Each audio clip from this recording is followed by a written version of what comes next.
Our text for the morning, chapter 11, verse 35, says, Jesus wept. And yes, the shortest English translated verse in Scripture. But first, look at what seems like such a contrast in this two-word story, this two-word paragraph. Jesus wept. What a contrast. Let me think about that.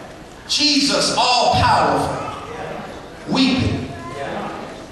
The reason people weep for the most part is because of their hurt and their lack of their ability to do anything about their hurt. Most people that cry at a funeral are doing so because a loved one is gone without their consent and you miss them and you're hurting and you don't have the power to do anything about it. And so we find ourselves calling on Jesus because he's omnipotent. He has all powerful. But here in verse number 35, it says that Jesus is crying. But watch this. He's not crying for the reason that you may think he's crying. Because if you just took a quick cursory glance at the chapter, you may walk away with the perception that Jesus is crying because Lazarus is dead. That's what the Jews thought in verse number 36, because they said, look at him crying. He must have really loved him. Look at him crying. But that's not why he was crying. He was crying because his friends had hurt him. Let me explain that to you. At the beginning of the chapter, when Jesus got word from Mary and Martha that his friend Lazarus was sick, he intentionally stayed where he was 2 more days. And then it took him 2 days to get there. Lazarus is already dead, been dead now 4 days. And they're upset with Jesus because he didn't show up when they wanted him to show up. And what Jesus is trying to get them to understand in this chapter, and what he's trying to get you and I to understand this morning, is that delay does not mean deny.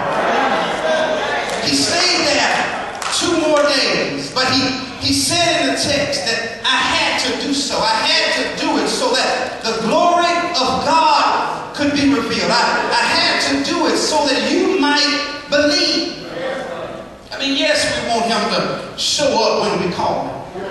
We call him to the hospital. Yes, we want him to show up. When we call him when we're in the unemployment line. Yes, we want him to show up. When we call him into our home and our home is in trouble and we think, yes, we want him to show up. But when he does not show up when we call him, we think that we've been forsaken. We think we've been let down. We think that we've been denied. But he says, no. With me, delay does not mean deny.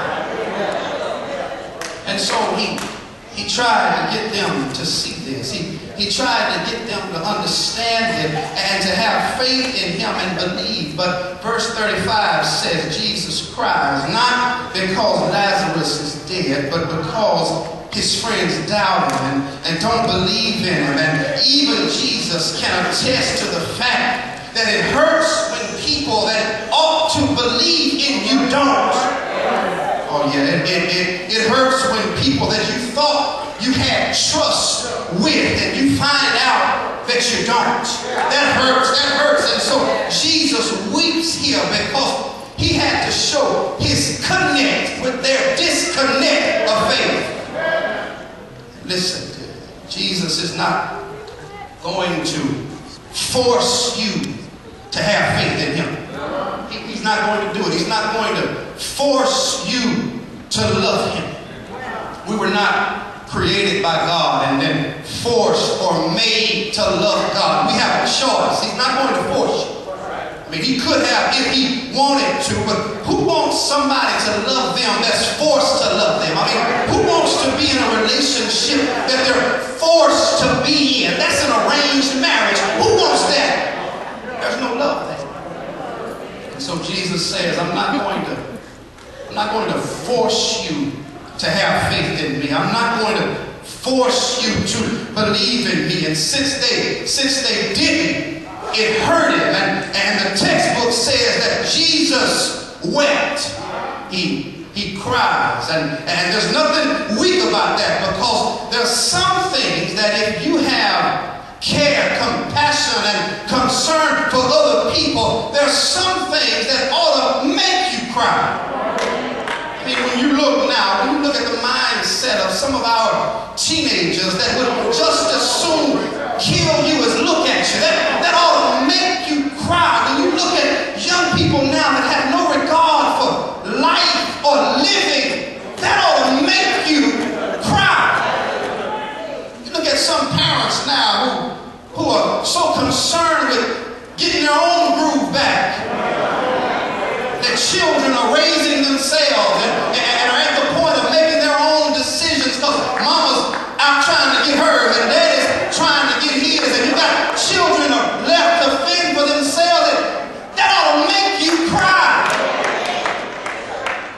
You look at how homosexuality and lesbianism are infiltrating our young people and our children, and everybody acts so oblivious to it and so quiet, act like we don't want to say anything about it.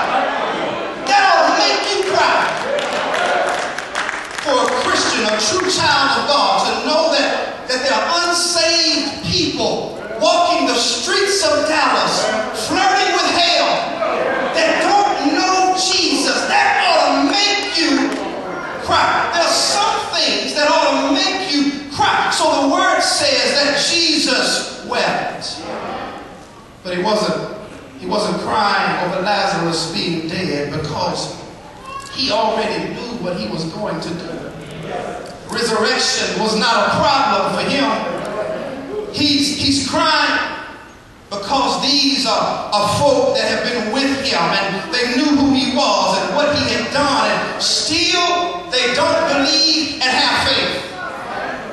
And you have to ask the question, I mean, what more could he have done for them to believe? He'd already walked on water. He'd already healed the sick right in front of them. He'd already fed hungry folk in a desert. He'd already done miracle after miracle. What else could he have done? Have you ever been there in your own personal life where you ask the question, what else can I do? You're trying to raise your children the best you can raise them. You're doing the best that you can do. You're trying to give them what you didn't have, and you're working over and over and putting up for them and giving them now, and you're going without so they can have, only to have one of them shake a fist of rebellion in your face, and you want to ask the question, what else? What more can I do? What else can I do? It's like taking a child, a 4-year-old, to the park, and after you get off work and you let them get on all of the rides, and you let them play and swing and slide just hours out at the park, and let them just have a ball. And then when it's time to go, and he starts kicking and screaming like you're killing him. Anyway, and you ask him, you say, man, listen, I've been at work all day. I didn't have to bring you out here. I didn't have to do what I did. I didn't have to let you stay out here this long. What else do I have to do to let you know that I love you? That's how God does with some of us sometimes. He says, man, I've been getting you out of this. I've been bringing you through this. I've been treating you better. I've been thinking about you when you weren't thinking about me. I've been doing for you and doing. What else do I have to do to let you know I care? What else do I have to do to let you know how much I love you? What else do I have to do? Doctor said you weren't going to make it. I kept you going. You now you're out living the life. What else do I have to do? The cupboard was empty, but you kept on eating. What else do I have to do? The account said zero, but everything got. What else do I have to do